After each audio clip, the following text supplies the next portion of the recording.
Weencast, a Ween podcast with Shane and Rory.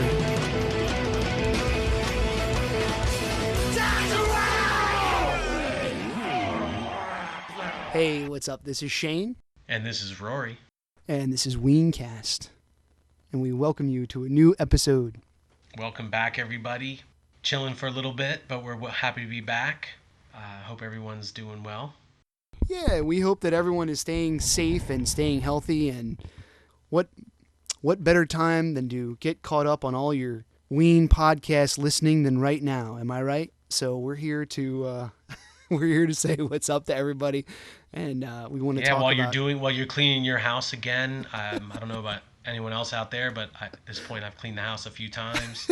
My house has never been cleaner, and I know that when I'm cleaning, I like to throw on a podcast. Yeah, throw in the earbuds and listen to a couple of podcasts. So at this point, the house has to know you're listening to a Ween podcast. You just have the earbuds in. Yeah. I think probably everyone except me is probably all caught up on every single podcast ever, because I usually listen to them in the car, and I haven't been in the car at all, so I don't have that luxury. But we hope everyone out there is doing well and is safe and healthy. Before we go back and talk about the show from our youth that we're going to get into, we just want to do a quick reminder that we have stickers available. If you want a sticker, hit us up on Patreon. It's patreon.com/weencastpodcast. It's just $1 per month, and we'll send you out probably a handful of stickers, actually. If you'd like a couple of stickers, hit us up on Patreon. And we also have the Sound of Urchin digital download codes that Tomato from Sound of Urchin had gifted to us.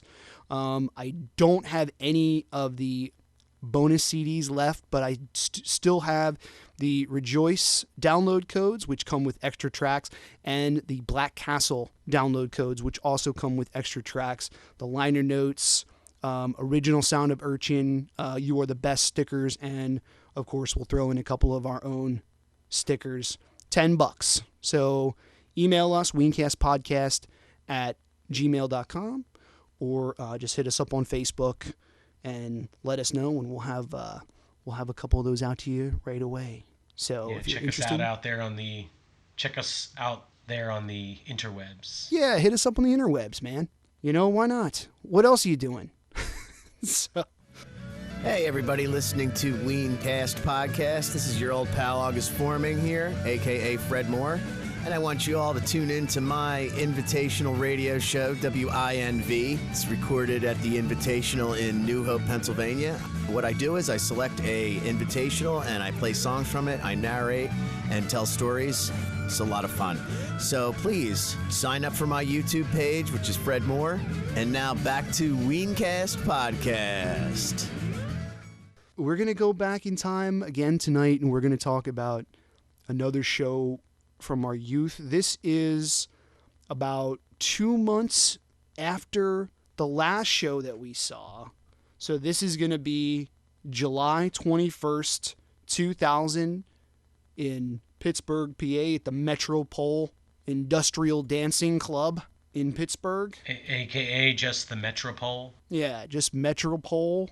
So the last time that we had saw them was our last episode, which was the end of May at the Electric Factory in Philadelphia, and they were on tour pretty much the entire month of June. Is just like jam-packed with dates, June and July, and then they are sort of coming to a close as far as the stateside tour dates for 2000. So it's like the end of July would have been them closing out the U.S. dates and then about to start their foreign tour shows. Yeah, this marks a period this year 2000 of substantial touring. I should have added up the number of tour dates, and maybe I will after I get off this podcast. But man, they have a couple tours during this year to begin with, so there's a lot of tour dates at the end of 1999 and all of 2000. This is a heavy touring time, and so So yeah, this show comes at just about at the end of the North American part of that. They have we'll get into all of the details, but they have a kind of a 1.5 shows as it were right after this, and then a short break, and then they're going overseas. So it's definitely an interesting time, crossroads as it were. Yeah, dude, Pittsburgh, PA. It's always good to get to see a show in Pittsburgh. Yeah, I wonder if 2000 is the most like toured year. Like if there's more dates in the year of 2000 than any other year. Because it probably is. That just crossed my mind just now. But I mean, when you look at Brown Base, I mean, it's just like, jam packed with dates. I mean, it has to be, if it's not the top year, it's got to be in the top, 2, 3, as far as absolutely. The number of shows that they played that year in support of White Pepper. Yeah, and for us, I mean, we're also in the middle of a time period where we've seen them a lot. I was just commenting to you about that before we started this podcast. This is our 6th show in less than 12 months. Totally. So we've been hitting them up a lot too. And then ironically, I'm looking ahead at my list, and I only see them once in 2001. I think they still had a good amount of touring, but maybe not as much. But obviously 99 and 2000, there's a lot of touring going on. So we've been seeing them a lot during this time period as well. Absolutely. But yeah, dude. So shall we get into it? Yeah, totally. So I think when we had planned to go to this show, you and a couple of our other friends were going to Penn State at the time. So I think this is probably like the second one of our shows that we had seen where we had sort of made State College like our kind of like home base. And I honestly, I can't remember like what job I had at the time or whatever I was doing. And same thing with my brother. But my brother Craig and I came up to State College. This was a Friday night. So we probably just like got done work early or just like, called in sick or something and just came up to State College for like the middle of the day. And then we hooked up with you, our friend Corey, his girlfriend at the time, and we had sort of like went from there. Now from State College, which is sort of like the center of Pennsylvania, it's still a few hours to Pittsburgh. So how far is that then? Yeah, it's something like 2.5 hours or so. Okay. As I recall, Craig drives pretty fast, so he probably did it faster than that. Yeah, but, Craig was driving, and I think if you do it like in the middle of the night, I think it's like sort of middle of the night with no traffic problems at all, and you're flying. I think you can do it in like 2 hours. Okay. But I think it's more like 2.5. Yeah, so that's not so bad. Kind of thing. So no, it's not bad. That was summer break because this is July. I was probably just working at a gas station at that time, doing some scrub work. But I don't really remember what that was all about. But yeah, dude, so we drove down. It was me, you, and your brother Craig. So this is another show that Craig was a part of. So he's hitting them up pretty good at this time period with us. That was cool. Yeah. And then our friend Corey and did you already say this? I'm sorry, and Lydia. That's okay. But yeah, so they drove down. Corey and Lydia drove down in a minivan, and me, you, and Craig drove in his Saab. Yeah, so Craig was driving he had a Saab, so he drove me to State College and then drove from there up to or out to Pittsburgh, I should say. The one crazy memory about the beginning of this show that I had, and I still have this as a relic from this show. I must have done like phone in will call tickets because I think this is still a little bit too early to like buy your tickets online. Now we're talking about this is 2000, so like the internet is, is definitely up and running and taking over the universe, but it was still a little like rudimentary in, like, oh, I'll just order the tickets online. Boom, I'm done. I don't really think that was, that was still like in its infancy.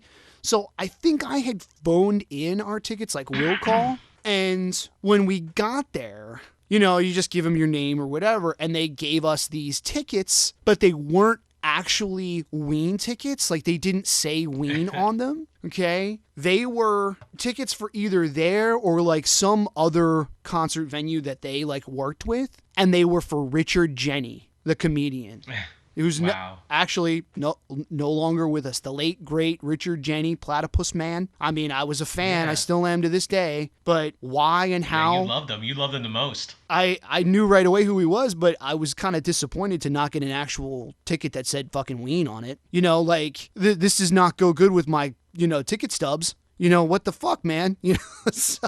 It makes it a cool story, though. It makes it a cool story. Well, and the fact that, Richard Jenny is no longer with us, it's like, okay, God bless, rest in peace. God bless. Get that up on eBay for like $1,000, Yeah. Like, get rich on that. So I do still have my ticket stub that says Richard Jenny. I don't. You've kept much better track of that kind of stuff than I. I'm a vagabond, Shane. I can't hold on to things like that. Yeah, I understand. And I think it just has like there's no moss. I think the ticket just has like a slash through it. It's like, yeah, we got leftover Richard Jenny ticket stubs. Whoosh, put a black line through that shit. So, but I do still have mine. So that was kind of, one of the memories about like the beginning of that show and getting there and whatnot. From what I remember, at least where they put on the concerts, I think there might have been a couple of different like rooms within the Metropol it was the first and only time I was ever there. And yeah, me too. I believe it's now defunct. I don't think it's open any longer. From my recollection, the layout was sort of similar to like the Trocadero. Like, there was a floor in the center right in front of the stage where you could stand on the floor, and then there were sort of like risers on like either side. Like, you could stand to the left and you'd be up sort of like a couple of feet, or on the right and be up a couple of feet. And then in the back was sort of like a bar, again, like sort of right in the middle. And on the back of that bar, sort of right directly opposite from the stage, was this huge fish. It was just a big, I don't really remember exactly what it looked like, but I just remember a big fish. It was either like a wooden like sign kind of thing, or might have even been like a banner, like just like a flag. Doesn't Diener mention the fish painting during the show? I was actually going to mention that later. I thought he said something about fish, and while listening to the show, I guess I just assumed it was the band Fish, but maybe he was talking about the painting. I think they mentioned it a few times because they're just like, oh, that fucking fish, like, is fucking with me, or whatever. It's just a big, I can't remember if it was like wood or if it was like a cloth thing or whatever, but it was like directly in back of where like you stood. It would be like behind you. So if if they're on stage, they're looking out, they just see this fucking fish. It was just like the weirdest thing, just like this big fish, there, and I don't know where, like, what that was from or, what that's in reference to, but I totally remember it. Yeah. That's a good memory, dude. I don't remember that, and that totally helps clue in some of the things they were saying during the show. So if there are people from the Pittsburgh area listening to this, like, hook us up with the fucking fish. You know what I mean? Come on. Like, there's got to be some photos of that somewhere, Yeah. Somebody has to know what we're talking about. Anyone that's been to the Metropol back in the day, about this fish. Yeah. Chime in, please let us know. Yeah, I want to know about the fish. We would love to hear about it. But yeah, dude, I don't have a lot of memories of. This is another show where I guess I've kind of just stuck myself up close and sort of just focused on the show. I don't have a lot of memories of the actual venue. But yeah, dude. So that puts us right there, and Ween is about to play. Shall I read the set list? Yeah, please do, man. All right, so this set list, we're going to start off with Ice Castles, and we got The Grobe, She Wanted to Leave, Spinal Meningitis, Piss Up a Rope, Up on the Hill, Take Me Away, Don't Get Too Close to My Fantasy, Even If You Don't, Waving My Dick in the Wind, Dr. Rock, Pandy Fackler, Bananas and Blow, Voodoo Lady, Back to Basim, Band on the Run, Ocean Man, Puerto Rican Power, Touch My Tutor, You Fucked Up, Buckingham Green, Roses Are Free, She Fucks Me, The Mollusk, Stroker Ace, I'll Be Your Johnny on the Spot, I Can't Put My Finger on It, and then the encore is The Enabler and Drifter in the Dark. Nice. Yeah, it's funny. they start with 3 songs from White Pepper. Well, And two songs from White Pepper and then the Mollusk, but they're all sort of. oh yeah. Of course. But they're all sort of like slow songs. Yeah. And that's one thing I noticed right away when going back and listening to this show again is it kind of like it takes a little bit for it to sort of like kick in. You know, it like starts off slow and then like has to like build like some momentum. It's really sort of like the first like 6 songs, because if you look, the 7th song that they play is Take Me Away. And that's sort of like, okay, you know, enough fucking around, boom, let's do it, you know? Mm-hmm. It definitely like sort of takes a little bit for things to get like cooking, you know, whereas for the majority of shows, they'll just come out swinging and they'll just play something, you know, they'll play like Take Me Away or something like fast and like hard hitting, you know? Yeah. If not the first song, like the second song. So, you know, it definitely sort of like starts off a little on the slower side. Yeah, dude, and White Castles, it's like, that's kind of, I don't know if that feels like an opener song, and so that's kind of a weird, I was actually just trying to see if I could figure out how many times it's been used as an opener on Brown Bass. Good question. It's just like starts your show off, and it's crazy to think like this is the penultimate show of the tour. There's one other, this was maybe meant to be the finale for the tour, but there ends up being one more show after this, and then they do the Dave Letterman show. Yeah. So this is like the culminating, one of the culminating shows, and so to open with Ice Castles, it's kind of mellow. You think you want to start something a little more upbeat, so that's kind of interesting choice to start. And you're right, it kind of starts slow, and it's interesting. My memory of the show was that it was sort of a mediocre show. And there's a few reasons for that we're going to get to as we talk. Mm-hmm. But I think one of the reasons, and to be fair, after re-listening to it, I remember it, I now realize the show's better than what I remembered. Agreed. But I think one of the reasons is because it does have this like kind of weird slow start. So it's kind of interesting. Yeah. And it takes a little while to get going, but you do have a few really awesome rarities. Up on the hill, like when that comes on, like up to that point in the show, I'm just kind of like, okay, like slow start. You know, we've seen, you know, these are regulars at this point. Spinal Meningitis, Piss Up a Rope is like the only song that, like, at this point, they usually, that's one of the few songs from Golden Country Greats that is even getting any coverage at this point. Mm-hmm. But then they play Up on the Hill, and it's kind of like, wow, that's awesome, right? Yeah, that's cool. And you go back in time a little bit to like Don't Get Too Close to My Fantasy, even though most of the songs from this show are from White Pepper and the Mollusk and Chocolate and Cheese, they have a few older songs mixed in, and Don't Get Too Close is always a classic, even if it's played pretty often. Yeah, I mean, what else you got? I'm trying to go in sort of chronological order here, but I felt like they really destroyed Voodoo Lady. Oh, absolutely, yeah. I mean, that is sort of like the, you know, I don't want to say like the first like standout. Like you said, you got Up on the Hill there. And then, you know, there's some other really great songs in there. But, you know, at this point, you know, we had seen them enough times, and, you know, it's sort of becoming a little like, you know, like the stuff that gets the standard, like, you know, length and everything like that. Nothing gets really too funky. And then this is a kickin' rendition of Voodoo Lady. Totally on the fucking tube. You know, the talk box. Yeah, and I think there's a time in the middle of it, or toward the end there, during that whole jamming part, where Glenn is kind of getting funky on the keys as well. It's definitely a little bit different rendition of Voodoo Lady, I think. Absolutely. Like some of that in the jam, and that was cool. And I was realizing that at the risk of sounding cliche, because Voodoo Lady is obviously a really heavily played song, but like they're really playing it well during this time period, and I feel like it's a testament to the 5-piece band. You know, like they are like at the height of their powers at this point. Like we talked about that with the 420 show at Rutgers, and they are really at the height of their powers. They've played these songs enough together that they have them down, and they know each other well enough as musicians that they're allowing each other to kind of have some fun. And so totally, you really do have a lot of really good versions of these jam songs during this time. You know, another one from this show that is another standout for me is Can't Put My Finger on It.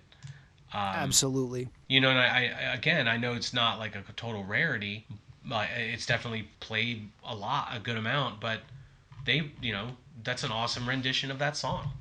Absolutely.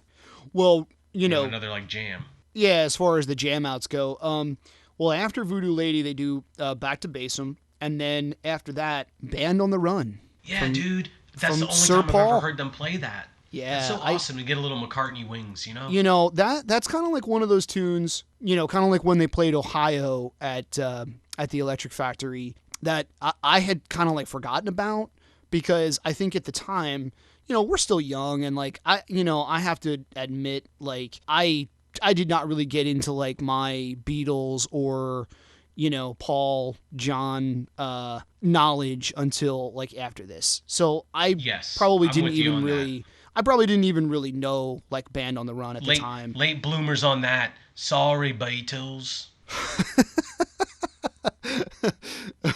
It's like it happens to everyone at some point in their life, but it's probably not going to happen when you're like 16, 17 years old. I mean, maybe now it does, but back then, it's not like you're just given the Beatles anytime you want to hear it like you are now, or Paul solo songs or whatever. But I didn't even remember that they played that song at all. You know what I mean? And then going back and listening to this, it's like, holy shit, are they actually going to play this whole thing? It wasn't just like a tease. It was the whole song. Yeah, dude, and it occurs to me how they really are throwing in a few covers here and there back in this time period. Like, because you just mentioned Ohio from the other show, and I know I mentioned that I think the Electric Factory show had 2 covers, right? They did Hot for Teacher. And Hot for Teacher, yeah. So they're mixing, and there's actually a second cover at this show as well. The Enabler, which is Instant Death, which isn't fully a cover because that's Dave and all, but like, it's like, damn, they're actually throwing in a couple things here and there that isn't Ween. Yeah, and the fact that, if you go on Brown Bass, they only have played that 32 times total. Yeah. And, that's pretty rare. Awesome. Yeah, that's awesome, yeah, and that's pretty rare. And a great rendition. It honestly sounds just like fucking Paul and his band and Wings. Like it's like spot on. There's nothing about it that's any lesser than Paul himself. Yeah, totally. Puerto Rican Power. That was definitely that time period. It was totally rocked out a lot, I think. Another Touch awesome My Tutor song. is great. Yeah, Touch My Tutor. Absolutely. That takes me back to the 420 show, right? I did Touch My Tutor for that, I believe. And great tune. I'll Be Your Johnny on the Spot was a really good jam. Yes. So basically, and since we're kind of cutting to, we should bring up She Fucks Me is in there, and that's not as much of a rarity, but it to me it still jumps out because it's just kind of like an odd song that's kind of slow and is another one of those like older tunes that it just doesn't really seem to like fit, and it's like, not that I dislike it, but it's like, I question why it like gets thrown in there at all. But cool yeah, tune. That's a legitimate question. I mean, this show definitely struggles with the vibe sometimes. And it's interesting, like the Metropol, there's more to it than that. But you can read Diener's diary when he was doing the tour diary back then, and they didn't end up feeling like this was a very great experience. Well, right. Well, we'll get to that like at the very end. But yeah. But nevertheless, I feel like it's permeating the show a little bit. Right. Well, once you get to the end of the first set, you got I'll Be Your Johnny on the Spot, followed by I Can't Put My Finger on It. I'll Be Your Johnny on the Spot is a great fucking jam. Okay. For this show in particular, it has a very like Middle East kind of vibe. A lot like when they play Can't Put My Finger on It. Sitar. Yeah, like it has like a bit of like a sitar sound to it, and just a really fucking awesome rendition of it. Now, I'll Be Your Johnny on the Spot is sort of like one of those token like jam outs, anyway, but this one is particularly sweet. So, that is definitely worth going back and listening to, that version of I'll Be Your Johnny on the Spot.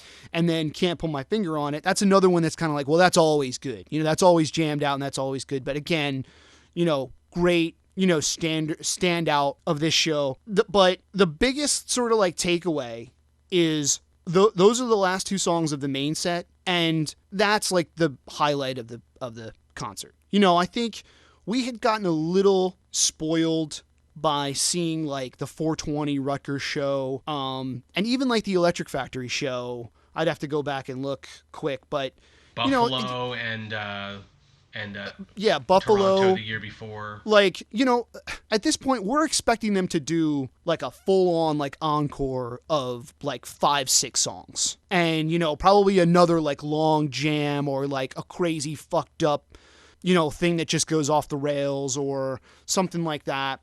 And for the encore, they do sort of mention it like we only got 5 minutes. And I don't think any of us actually like picked up on that and took it like seriously. It's yeah, whatever, you know.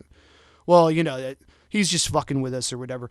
They play The Enabler, which is cool, and Drifter in the Dark, which is definitely like a standout, and that's really cool. And I'm pretty sure that was the first time we had ever heard that live, and another great rendition worthy of going back and listening to. But, you know, we're expecting like another like half hour. And they had to fucking pull the plug because they were having like dance night or gay disco, as Ween would refer to it, after the fucking Ween concert, and like we all had to get out. Yeah, dude, it was definitely a rush to get pushed out. And all apologies, no offense intended. It was referred to as the gay disco. I don't know if it was because it was like LGBTQ night. Oh no, or no, if no. They were like calling it gay disco. Yeah, no, they totally meant it in the worst sense of the word. And but at any rate, yeah. So it sort of ended abruptly. And Drifter in the Dark is such a cool song, but then just to have the show end like that is weird because the show starts and ends on these really weird notes, and then we're just sort of hustled out. Yeah, you know, it's like you don't even get a chance to say goodbye. One of the things I remember in my own, you know, just from my own memory is, you know, leaving, being like, that was it? That was the end of it? Like, that is it really over? And then as we're walking out, seeing the line of people waiting to get in. And it was like, are you fucking kidding me? I mean, I just remember being so, like, appalled that they were doing this to, you know, us. And I know it's obviously not the fucking band's fault, you know, and it's like, why would they do this? You know, why would, and you know, we probably should have found that out, but I guess it wouldn't have even crossed my mind that like, well, we know this show is going to be over at a certain time and, you know, there's another thing happening here tonight. I never would have even thought about it. It's crazy to think that a Ween show had to end early enough for something else to start. Yeah. So that's sort kind of weird. Yeah, that was always like my takeaway about that show of just like, oh, it ended early because of having dance night afterwards and being like, fuck that shit. You know, that was always the thing that stuck out in my memory. But it is a good show in general. Yes, I remember it. My memory is clouded by the abrupt ending, you know, and I think that caught the band off guard too. I don't know when they knew about it, but yeah, there's definitely that sort of negative vibe.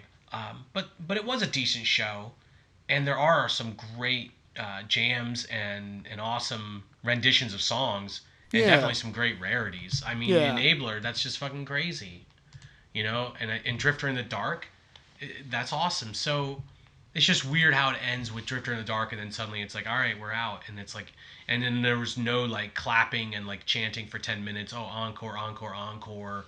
And then it's like even to have them come out and bow again, you know, it was like, no, it's like lights are on, you are out, dude, you got to get out. Yeah. And all these people were waiting to get in and were pissed off, you know. And it's funny, the show runs for according to YouTube, the YouTube video, 2 hours and just under 2 hours and 12 minutes and 40 seconds.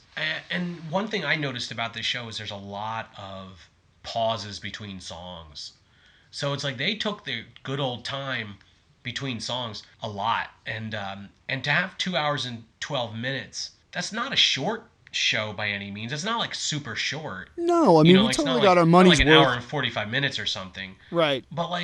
But you're right. We were getting spoiled with shows that were 2.5 hours long, 2 hours and 45 minutes long. And so that is a little bit short, but especially in hindsight, thinking about all the pauses, and there were like times when it was like 2 minutes between songs, I felt like, of them just like sitting up there like, you know, piddling their thumbs like chatting with someone in the crowd or waiting for something, and then you look back and be like, man, they had to cut it short, you know?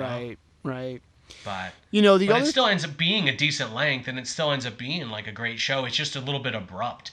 Yeah. You know, it sort of ends a little bit abruptly. The other thing like a that's drifter in the dark. Like they set us adrift in the dark. You know? The other thing that's kind of a disappointment is, you know, when you look at the rarities from this show, The Enabler is still the rarest tune. So Yes. according to Brown Bass, you know, as far as them Ween performing The Enabler, it's only 31 times. So that's the lowest number of anything from this show. And they do have Scott Byrne, who is the other half of Instant Death, along with Dave, who sat in as drummer and also vocalist for The Enabler. And to my knowledge, again, he's another one who's no longer with us. So rest in peace, Scott. I think I saw him live once or twice. But unfortunately, they start The Enabler, and then I don't know, they're maybe like a minute and a half into it or something like that. They're legitimately like into it. And then Jeaner starts it over. And he just says something to the effect of like, no, like we gotta start this shit over. So they started over. You know, they're from what I picked up on it, going back and listening to it, it's like, well, it didn't really seem to be that like fucked up. It sounded okay to me. You know what I mean? Like, just run with it. You know what I mean?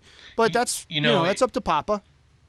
Go ahead. It's a bummer. It's a bummer though, because you think about how the show gets cut short, and then they spent time on that song that was restarted, and then it occurs to me that he did the same thing at the Electric Factory. Did he start 2 months prior, right? Like where it was like they were into a song, The Grove, I think, and then they started completely over. Or Back to Bassum, I think, maybe. Back to Bassum, excuse me. Yeah, I mean, that's a little different because that's just one of their, like, regular songs. That's kind of, like, a little bit more, like, humorous, like, to me. But The Enabler, you know, I guess maybe he doesn't know it quite as well or whatever. You know, it's like, you know, something that should be, like, a highlight of this show, and something, you know, like, I would suggest, okay, go back and listen to, you know, these, like, 4 or 5 tracks. The Enabler would definitely be one of them. But it kind of gets, like, fucked up because they have to, like, restart it. And it is a cool tune, and it is a cool jam, even with being, like, restarted. But it kind of has that, like, interruption, you know? And it's like, you know, fuck. So here you got a 2-song encore, and even the first one, which is a real standout and a real rarity, is fucked up. You know what I mean? It's like, damn, like, that would have been cool to just have that just go, you know, go smooth. And then Drifter in the Dark is ultimately mostly, isn't that just a cappella, them singing, right? Well, but he does, I think it's Jeaner plays harmonica. Somebody is Yes, you're right. Yes, and the harmonica's big on that. And the fucking crowd just goes crazy when the harmonica comes in. I think it's Papa. Fantastic. I think it's Papa Gene on harmonica. That's fantastic. So that's I was just meant like generally, it's like they're not all playing instruments. They're like, you know. Yeah, it's a little bit of It's a little bit of like a more quiet, you know, kind of tune. Yeah. So that was always like my takeaway was like, it was cut short because of dance night afterward. You know, another thing that's interesting about this show that's definitely worth getting in there, Shane, and maybe you can lead us on this one, but tell us a little bit about Gin and Juice. Okay, so and real quick, just in general, when you're going back and listening to this, it's on YouTube, and shout out to Bugnish Bockwinkel, of course, who has the full length show on YouTube.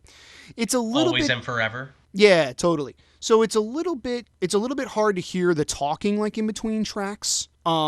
The sound quality is decent. It's I'm not complaining, but it is a little bit hard to understand like what they're saying in between songs. But after, I think it's Voodoo Lady, Diener throws in, we never recorded Gin and Juice, by the way. I just want to make that clear because there's people in the crowd yelling for Gin and Juice. So what that's about, anybody that might be a little bit on the younger side. So at the time, Napster was in like its heyday, okay? And there was this track that was floating around Napster. I think ultimately we all loved it at the time. It was the hippest thing. It was the coolest thing. Oh my god. So basically it's like this crazy like bluegrass version of Gin and Juice by Snoop Dogg, and it's just the most hilarious fucking thing. We cracked up listening to this fucking thing. I mean, forget about it. But I think the band that originally did it was called the Gourds, okay? Like in fall you get a gourd like a pumpkin. But on Napster, you know, everyone's just labeling these tracks whatever they want to label them as.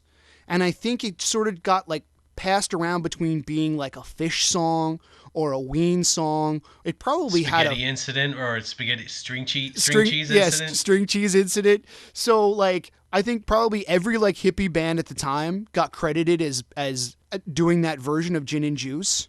So there was definitely, it's the same track. It was all the same, like it's a studio recording. It's not like a live like recording of it.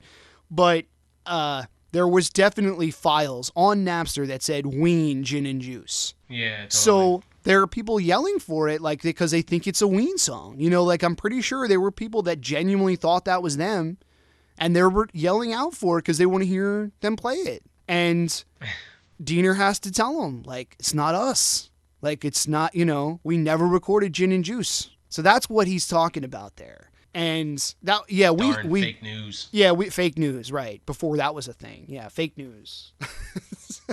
But that's an interesting little tidbit about that show because he actually acknowledges the whole Gin and Juice thing. So that's what he's talking about. A couple of other little things that they talk about in between shows. At one point, they announced that it's Dave's birthday, which is really weird because I don't think that it is. And I don't know. It's always someone's birthday. It's, yeah, like, I'm pretty sure that's another thing that Ween has done over the years. Like, if we just tell them it's so-and-so's birthday, they'll believe us because they don't fucking know. You know what I mean? Like, the crowd doesn't know, like, whose birthday it really is and whose it isn't. So, so for this night, it was Dave's birthday. And they ask him what he wants to pick, so he picks Puerto Rican Power. They ask him what he wants to play, so he opts for Puerto Rican Power, which is a great pick. But I don't think it's really his birthday. So, interesting little ditty there. And then I also wonder, was it really his pick, or was that just going to be what they play next? Yeah, right. It probably was just what was going to be played next anyway. Yeah. But that's another way that they fuck with us. As the crowd. So yeah, man, there's a couple of other little things that they talk about before Piss Up a Rope. Diener announces that here's some feel good music for you. After Don't Get Too Close to My Fantasy, Diener announces that he's losing his voice. Like, oh, my voice is lost. I don't know that necessarily was true. I felt like things were all right for the show. Maybe not. Well, he's probably just saying that because it's like the end of the tour. You know what I mean? It's just like, oh man, like I'm just fucked. My voice is just fucked. Oh, and the end of that song, you know, definitely stretches the limit. Yeah, right. Yeah, for sure. Some excellent screaming on Dr. Rock. Yeah, always good screaming on Dr. Rock. But yeah, man, I mean that's pretty much that show. I mean, yeah, dude. It's got some good highlights, but it will never live up to not having to end early because of dance night afterward. Yeah, it was all crazy. So, you know, a little story I have for the end is someone that we didn't go to the show with, but was this boyfriend of this coworker of mine, or a former coworker of mine. And she was just like, oh, my boyfriend's going to be there. Oh, you know, I'll give him your name, you know. And so I ran into him at the show, and he's like, oh yeah, he's like this hippie guy, you know, like I was like 21 at the time. He was a little bit older. He was probably like 24, you know, like sort of just a little bit older, had a little hippie guy. So he's just like, yeah, dude, meet me after the show, you know, we're going to, you know, go to this RV, you know, party. So, but I don't know what it was, if he was just like a sketchy, you know, kind of a-hole, or with the show kind of ending abruptly, and we were all just sort of thrown out into the street like cockroaches, like being forced out of an abandoned house, you know, just like everyone scattering, not really knowing what was going on. So I just remember after the show, like waiting for like a half hour for this guy at this like spot. He's like, oh, wait here for me, man. And like never coming back, you know, like never seeing that guy again. So like, that's kind of sketchy. So like, sketchy hippie guy, if you're out there, like, dude, it's all good. Let bygones be bygones. It's been almost 20 years, but you know, if you could explain yourself, I would appreciate it. Yeah, man, we want some answers, hippie guy. You know. But yeah, no, and it's just funny how something like that, when you think about how the show ends abruptly and you have this weird like interaction, because as I recall, I went home with Craig, but you went home with the other vehicle So I don't know if I was holding anyone up from leaving. It's like, hey man, I got considerations. Dude, I don't remember. I just remember, like, I think from my memory, I think I was like, oh, I'll just ride back with Corey and get to, like, catch up with him a little bit and talk to him on the ride home, because we probably weren't going to see him the next day or whatever. And I think my brother Craig and I just wound up coming back to State College, like, crashing until morning and then leaving. Or maybe we, like, stayed for lunch or something and then left. But yeah, I don't remember that part at all. Like, I don't remember you being like, oh, I have to wait here for the guy to come back, or any, like, I don't remember that, So in my mind, he's off the hook because I don't remember him, like, at all. Well, that's what I'm wondering. Is it maybe that you just, kind of left right away, and then Craig would have been old enough to go have a beer, and maybe he could have been like, oh, I'll have a beer. Or maybe Craig was even like, yeah, I'll party with you, Rory. Like, you know what I mean? Like, yeah. We should have done a little bit more chatting with some of our old, the other people that have at the show, like preparing, but whatever. I don't think yeah, anyone... I could totally see that being the case where Craig could be like, yeah, man, I'll hang out for a minute and see what's up with this. Yeah. Well, I'm sorry if I bailed on you. No, dude, I don't think there's any concern there. I would have liked for, that night, like you, me, and Craig to just go on some crazy, like, Hunter S. Thompson adventure or something. I wish that would have happened, Yeah. I know that. It's funny because I don't think I really brought it up when we discussed the Stage A&E show. So some other interesting things that sort of related to this show. This is the second time they played at the Metropol in like an 8-month period, but they've only played in like Pittsburgh like 5 times, I believe, around 5 times. So they only play in the Metropol twice, and this is the second one. But then they play at Club Laga 3 years later, and then they don't play in Pittsburgh again until the Stage AE in 2018. Now, Shane, you weren't at that show, but I was at that show, and we did a podcast for it, obviously. Yeah. And my brother-in-law Mike was at that show, and long story short, it's funny you mentioned Hunter S. Thompson because he kind of had like a Hunter S. Thompson related adventure wandering around the streets of Pittsburgh until sunrise. But I can believe that. But yeah, so yeah, we don't have any crazy Hunter S. Thompson story about going to an RV after the Metropol show. Well, I never realized that they only played Pittsburgh that many times. If you look on Brown Base, there's a little blurb when you look at this show from Diener's tour diary. And again, if you're a younger fan, you might not even remember. But at the end of each tour, Diener would write a little, like, a sentence or two about, like, each show. And he, like, okay, this show, this happened or whatever. Sometimes it was just like one sentence, and then sometimes it would be like a whole paragraph or even a couple of paragraphs.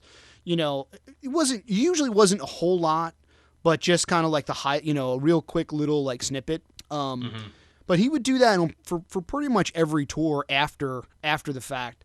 So Brown Base, they have his entry for this show. Unless you want to read it, Roy, I'll go ahead. I'll go for it. Okay, so this is from Diener's tour diary of this show. After months of hard touring, we thought we'd reward ourselves by finishing the tour in Knoxville and Pittsburgh. Jesus. Show got cut short because of gay dance night or something. Next time we go to Pittsburgh, we should book the gig into a urinal at the bus station, which would be a step up. So Wow. That would be, those are some harsh words. Sorry, Metropol. Yeah, and that would be the last time they would play the Metropol. So they played in 99 and 2000 in Metropol in Pittsburgh, and that was it. Yeah, and I'm looking at here now. It's 6 shows they've done. They did a show in 94, and then 98, 99, and 2000, and then 2003 and 2018. So it's funny just because knowing they're a Pennsylvania band, you would almost think, oh, they would play in Pittsburgh more. But it's the East. If you don't know Pennsylvania, that's split in half. Like the Pittsburgh's the West and Philly's the East. And they're definitely, obviously, much more the Philadelphia, New Jersey side. I mean, of Pennsylvania. I've lived, but nevertheless. Yeah, I mean, I've lived in Pennsylvania my whole life. I've lived in Eastern Pennsylvania my whole life, and I've been to Pittsburgh, probably like 4 or 5 times. Because it's just like interesting. You could be to New York City in a shorter amount of time than you could be to Pittsburgh, or from like the Philadelphia area or Baltimore. Well, it's true in that way, I guess. And if you're in the Philadelphia area, there's a lot going on there to begin with. Not that Pittsburgh's an awesome place, and I have a great time every time I go there. But it is legitimately far, But yes, and if you're already in the Philly area or closer to Philly, certainly there's always these shows going on there, and there's always something going on there. And like you mentioned, New York and even D.C., it's like there's a lot of places sort of closer than Pittsburgh.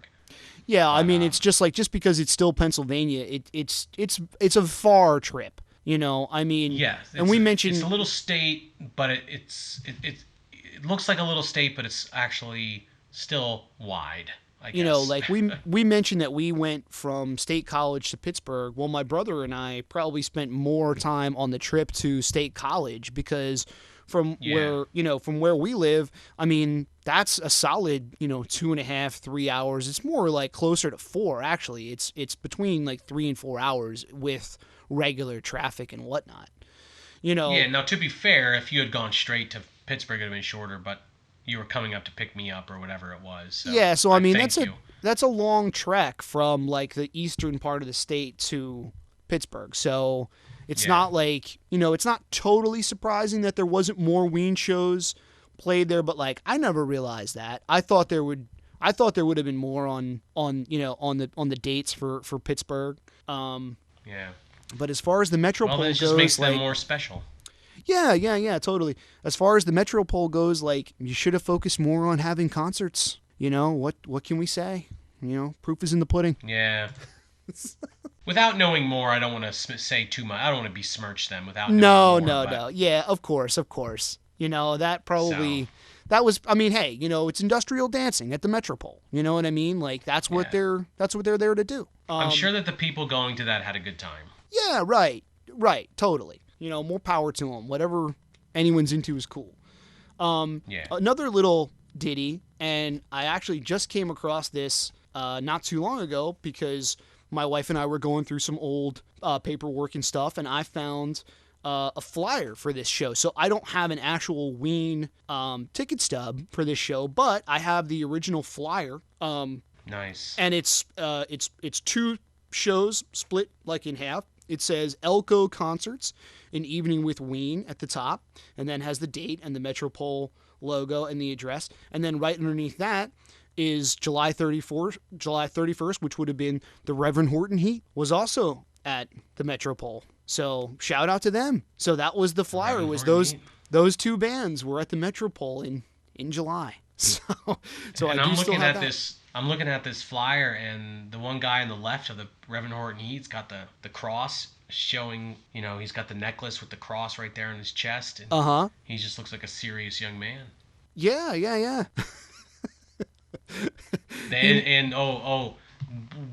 With Reverend Horton Heat, I can see that Filthy Bastards and Dangerous Willie were the opening bands. That's like talk about an undercard, Filthy Bastards and Dangerous Willie. If you're listening to this and you were in Filthy Bastards or Dangerous Willie, we'll want to hear from you.